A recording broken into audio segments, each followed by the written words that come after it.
ووکیلنا وکفیلنا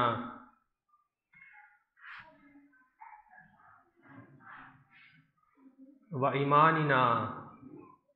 وشفیعنا وشفاعنا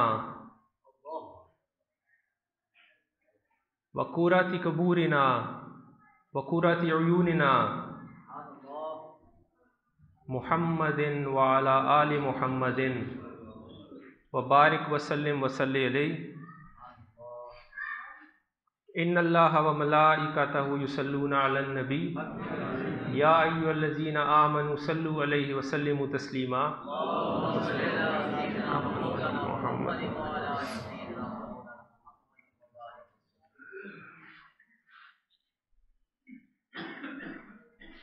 قد قال اللہ تعالی فی قرآن المجید من یطع الرسول فقد اطاع اللہ قال رسول اللہ صلی اللہ علیہ وآلہ وسلم کنت نبیا وآدم بین الروح والجسد۔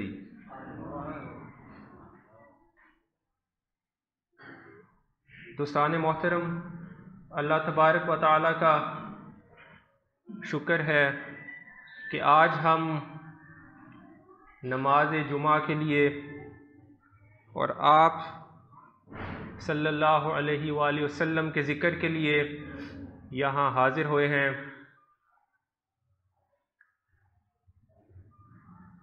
حدیث مبارکہ میں آتا ہے کہ آپ صلی اللہ علیہ وآلہ وسلم فرماتے ہیں کہ میں اس وقت بھی نبی تھا جب آدم علیہ السلام روح اور جسد کے درمیان تھے۔ میں اس وقت بھی نبی تھا جب آپ کی تخلیق نہیں ہوئی تھی۔ اور شیخ تقی الدین سبکی رحمہ اللہ فرماتے ہیں کہ نبوت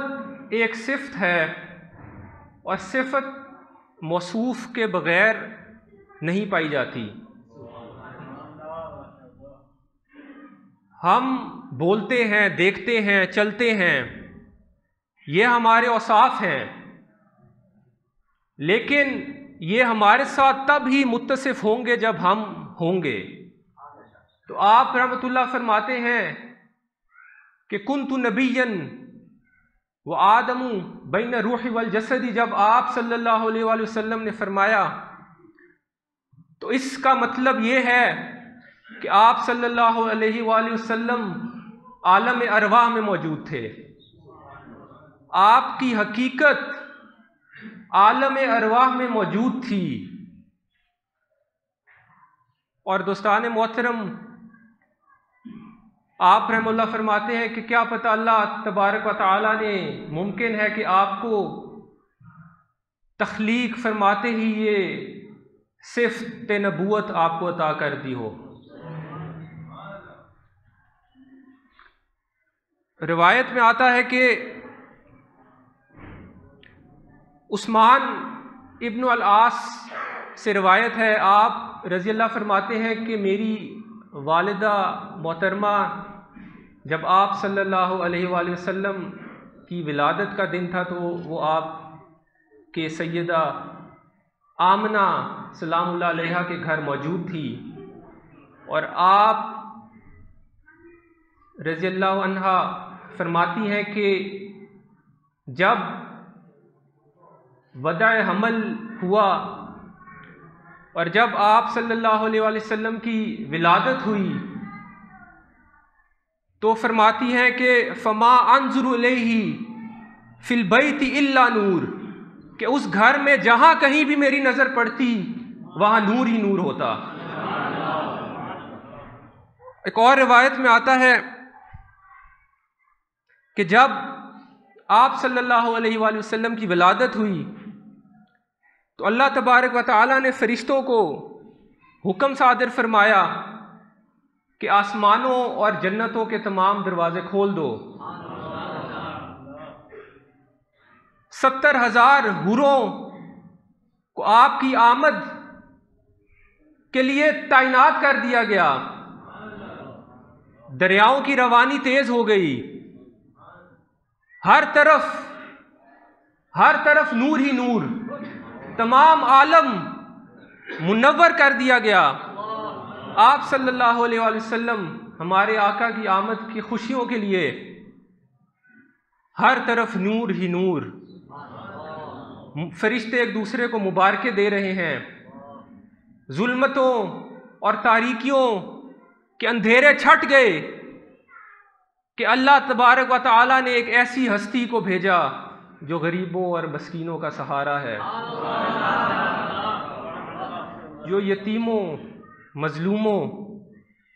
بے سہاروں کا سہارا ہے۔ تو دوستان محترم، آج کا یہ دن 12 ربیع الاول شریف ہم اللہ تبارک و تعالیٰ کا شکر جتنا بھی ادا کریں وہ کم ہے۔ ہمارا تو یہ عقیدہ ہے کہ ہمیں اسی عید میلاد النبی کے صدقے ہی 2 عیدیں ملی۔ حضرت ابن عباس رضی اللہ عنہ فرماتے ہیں کہ جب آپ صلی اللہ علیہ وسلم کے والد محترم حضرت عبداللہ رضی اللہ عنہ کی وفات ہوئی تو فرشتوں نے عرض کی، یا اللہ، سردار الانبیاء، امام الانبیاء اور یتیم، اللہ تبارک و تعالیٰ فرماتے ہیں کہ اے فرشتوں، میں ہی ان کا والی ہوں، میں ہی ان کا محافظ و مددگار ہوں، تم ان پر کثرت سے درود پڑھو اور ان سے رحمت طلب کرو۔ دوستو، وہ ہستی کہ جس کے والی اللہ تبارک و تعالی خود ہوں،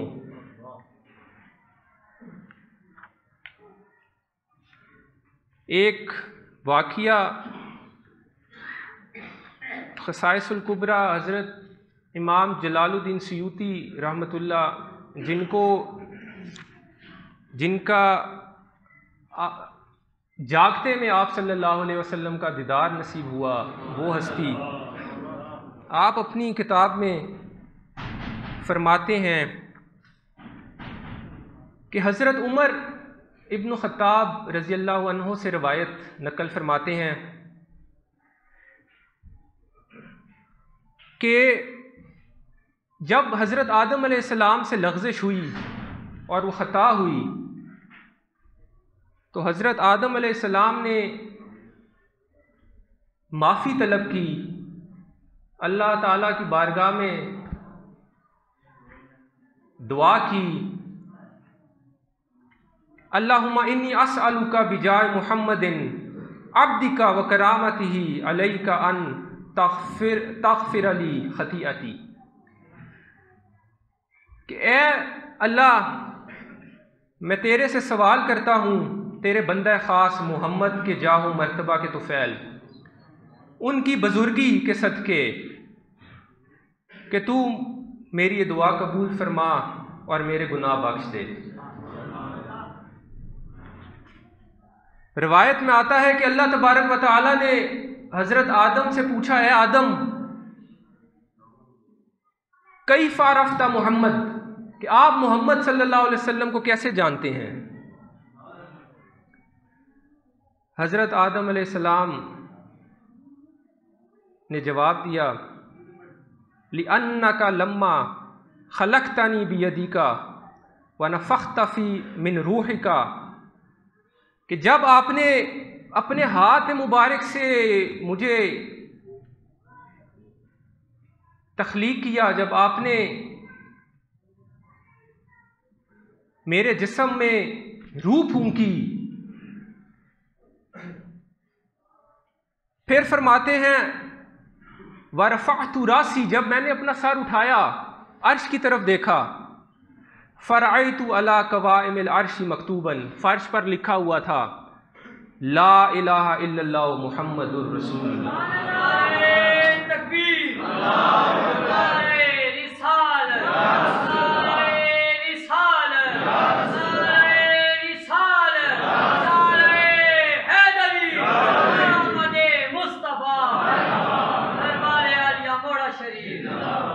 حضرت آدم علیہ السلام فرماتے ہیں کہ میں تب ہی سمجھ گیا تھا کہ یہ نام کوئی ایسا عام نام نہیں، یہ محبوب ترین نام ہے تیرے بارگاہ میں۔ تو اللہ تبارک و تعالیٰ نے فرمایا صدقت یا آدم ولولا محمد ما خلقتک، کہ اگر محمد نہ ہوتے تو میں تجھے بھی تخلیق نہ کرتا۔ دوستان محترم، وہ ہستی کی آج ولادت ہے کہ جس کا ذکر اللہ تبارک و تعالیٰ نے خود بلند کیا، ورفعنا لک ذکرک۔ اور آج یہ ملعون جو یورپ میں، فرانس میں آپ کے نام کی بے حرمتی کر کے یہ سمجھتے ہیں کہ وہ آپ کے نام کو پست کریں گے،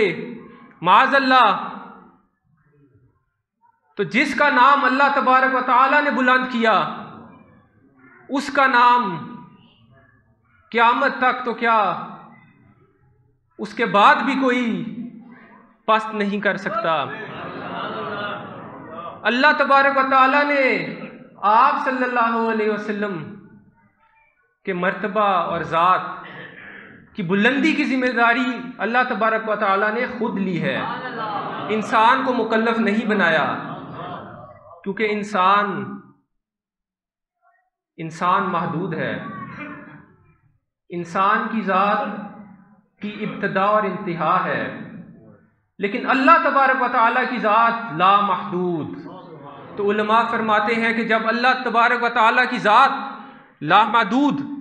تو اس کا مطلب آپ کا ذکر بھی لا محدود، آپ کے ذکر کی بھی کوئی انتہا نہیں، آپ کے ذکر کی بھی کوئی ابتدا نہیں۔ تو دوستان محترم،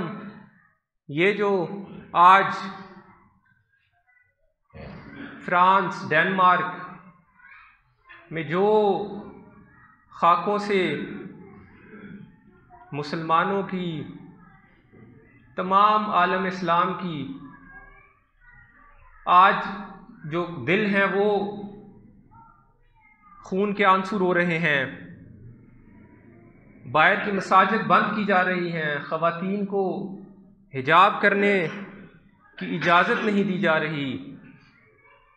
دوستان محترم، ہم سب اس پر احتجاج کرتے ہیں اللہ کی بارگاہ میں، صرف اللہ کی بارگاہ میں ہم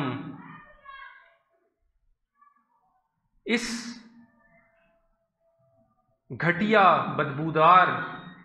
اور غلیظ کام کی مذمت کرتے ہیں۔ جو مذمت کرتا ہے وہ سب ہاتھ اٹھائے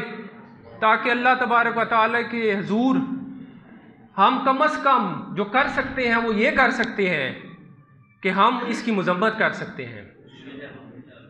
یہ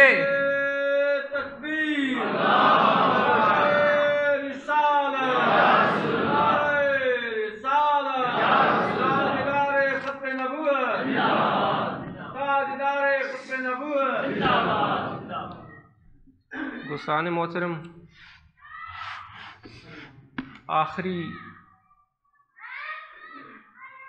آخر میں جیسا کہ یہ مہینہ برکتوں والا مہینہ ہے اور اس میں درود پاک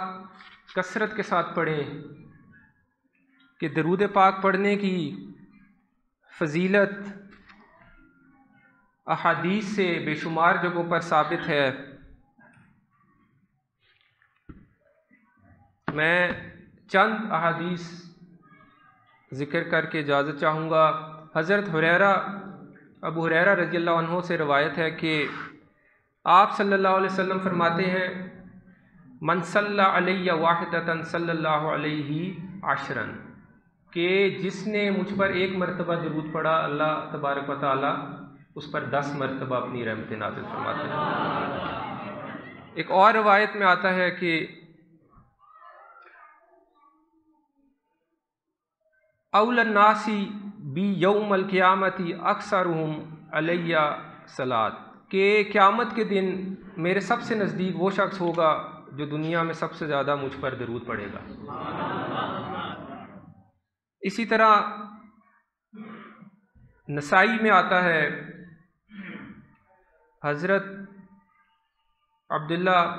سے روایت ہے کہ رسول صلی اللہ علیہ وسلم فرماتے ہیں کہ دنیا میں اور زمین پر کچھ ملائکہ ہیں جن کی صرف یہ ڈیوٹی ہے کہ وہ ہم جو سلام پیش کرتے ہیں وہ ہم آپ صلی اللہ علیہ وسلم کی بارگاہ میں پہنچاتے ہیں۔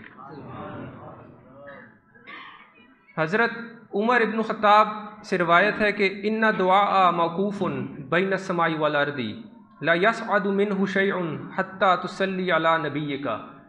کہ دعائیں تب تک موقوف رہتی ہیں زمین و آسمان کے درمیان، اور اس میں سے کوئی بھی چیز اوپر نہیں جاتی جب تک کہ آپ صلی اللہ علیہ وسلم پر درود نہ پڑھا جائے۔ حضرت علی کرم اللہ وجہہ فرماتے ہیں کل دعاء محجوب حتی یصلی علی محمد وعلی آل محمد، یہ کہ تب تک دعا پردہ حجاب میں رہتی ہے جب تک نبی کریم صلی اللہ علیہ وآلہ وسلم پر اور آپ کی آل پر درود نہ پڑھا جائے۔ دوستان محترم، اس مہینے میں کوشش کریں کثرت کے ساتھ حلقہ بنا کر اپنے گھروں میں درود پاک کا نذرانہ پیش کریں۔ اللہ تبارک و تعالیٰ سے دعا ہے کہ اللہ تعالیٰ ہمیں آپ کی سچی پکی محبت نصیب فرمائے۔ وما علینا الا البلاغ۔ سنتے